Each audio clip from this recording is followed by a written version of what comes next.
Hello, and welcome to the Convo presented by Leadership Indianapolis. My name is Ebony Chappelle, Manager of Programs and Communication, and today I am so happy to be talking with Emily Masengale, who serves as Assistant Executive Director of the Christel House Schools Network.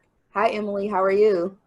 Hi, Ebony. I'm doing well. Thank you so much for having me on today. Absolutely, absolutely. So, tell us a little bit about the Christel House Schools Network, an elevator pitch for people that maybe aren't familiar with the work it is that you do. Yeah, so Christel House Schools is a network that has been in existence in the Indianapolis area for about 20 years. We were one of the first charter schools approved in the city.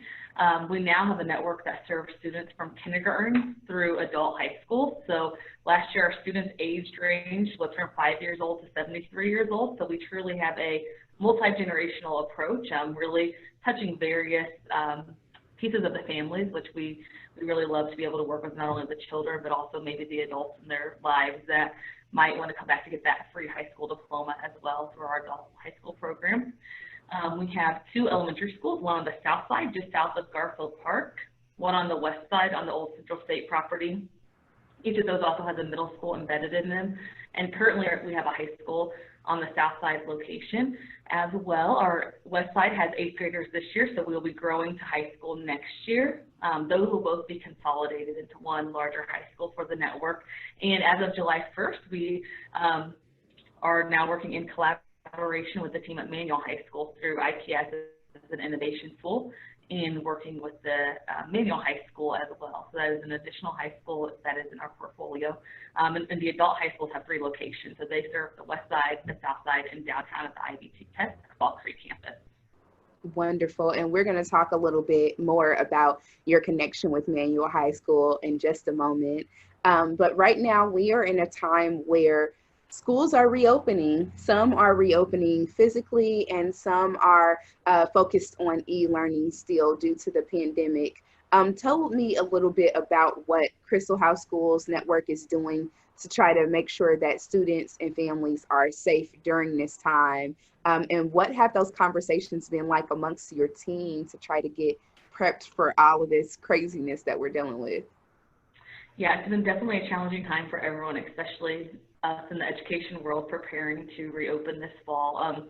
We have been working really closely. Our executive director, Dr. Sarah Weimer, has been working really closely following the guidance of Dr. Virginia Kane, who is our local expert here in Indianapolis with the Marion County Health Department. So we are leaning heavily on her guidance that she has been sending out to schools. And so we are making the decision to go ahead and open with face-to-face instruction. We are delaying our opening by a little bit just to help with the increasing numbers of families that are opting into the e-learning option to help to get them transition and make sure that everyone is ready and understands how to fully utilize that option. So families did have that choice, so they can choose to send their children back face-to-face or they can choose an e-learning online option.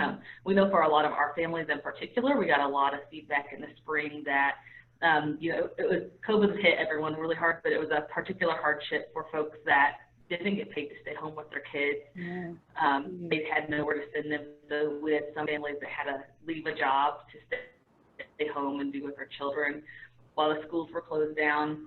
Others whose hours were cut pretty extensively, or those that have older children, they had to go to work and they weren't able to be putting that energy into the e-learning support that they would have wanted to. So there was an additional strain that some families had that aren't able to have that luxury to be paid to work from home. And we know that's even hard for those folks that are trying to work and teach at the same time. Really making sure that we are making the best decision that was a holistic decision. So really it came down to what the guidance from the Marion County Health Department has been. Is it safe to open or is it not safe to open? And she has stated that it is safe to open with the appropriate PPE and safety precautions. So we have taken that very seriously. We are doing some of the suggested precautions. We are doing as mandatory precautions and then adding a few elements as well. So all students will have to be masked to wear the bus or to ride the bus, which is kind of the first point of contact during the day. Masks will be provided to all students and all staff members as well. We will have additional sanitation of classrooms and common spaces with our custodial crew that we work with, so they are ready to get in there and do some extra touches.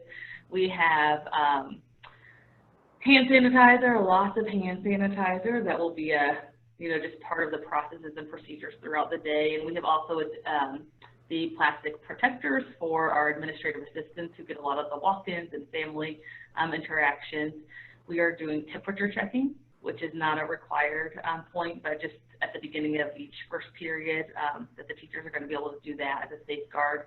And then we also have ordered some plastic dividers, so for the tables, to make sure that students are keeping their space. We know sometimes it's hard for the littler ones, so to help everyone remember how far they should be apart, there will be those as well. We're making adaptations to recess, to lunchtime, to not use large common rooms, to do those in smaller breakout rooms. So not only is that just a change in space logistics, it is who covers those students during that time. Our priority is to have students safe and educated, but teachers need a break too, so they need to have some time to eat their lunch and have a tiny bit of downtime. So our team has been working really, really hard. I think we don't have enough hours in the day the past few weeks to really make sure that we are trying to consider all stakeholders' insights and do the best we can with adhering or trying to exceed those recommendations from Dr. Kane. Yeah.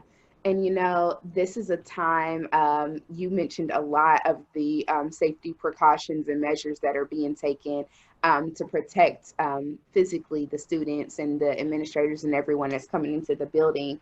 But this is a time as well where we have been looking at a lot of issues surrounding race relations in our community. So a lot of those things have come to the forefront as well. Earlier this week, and I want to thank you again for this opportunity, I was able to moderate a conversation with community stakeholders, alumni, and administrators of Manual High School to talk about their mascot, which has come under scrutiny. Again, this is a conversation that has happened multiple times before, but it has come to the forefront now with your school network deciding to eradicate that mascot and to really honor the experiences of Indigenous people. So give us just a little bit of background as to why you all thought it was important to have this conversation as soon as you came into partnership to help run the school. Why was this so important for you all? Yeah, that is one thing I've been really proud of our leadership within the network for kind of their integrity and just belief in doing the right thing. When we were acquiring the collaboration with Manual and the mascot being something that is a derogatory term. It's been around for a very long time. There are a lot of community members and alumni that have a lot of pride in the high school, and that includes the mascot. But when we look at it today, saying, hey, that word is a racial slur, we want to hear from our local Indigenous leaders in the community to see how they feel about this, and really want to make sure that their voices are heard. And so we have been able to collaborate with leaders in the Indigenous community from several different groups, which has been really great because we had our thoughts, and this is something we actually talked about last winter, was the mascot. So, if we do the collaboration, what does the mascot look like? So it was not only triggered by kind of recent football teams changing their names, the timing just really aligned. We took over the school on July 1st, so the timing was perfect there. Our goal is really to elevate the voices of the Indigenous population and for them to be heard.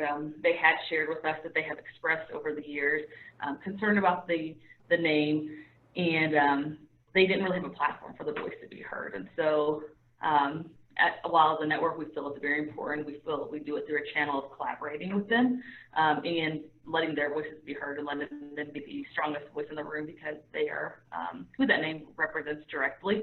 And also really have appreciated that they have brought to the topic of the erasure of Indigenous and Native heritage, and that is something that should be celebrated as our current community members and neighbors that are parts of the Indigenous communities, that there is a lot currently going on that can be celebrated, and not just something that was in the past that should be fetished or mass pageantry, anything like that. That there's a lot to really continue to learn, and that it is still today they're prominent in our community and have a lot that they can teach us.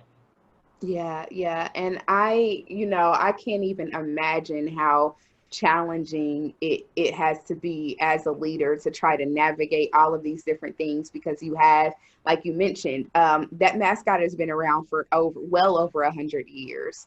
And there are people that have very deep personal connections to that imagery and everything because it reminds them of their high school days.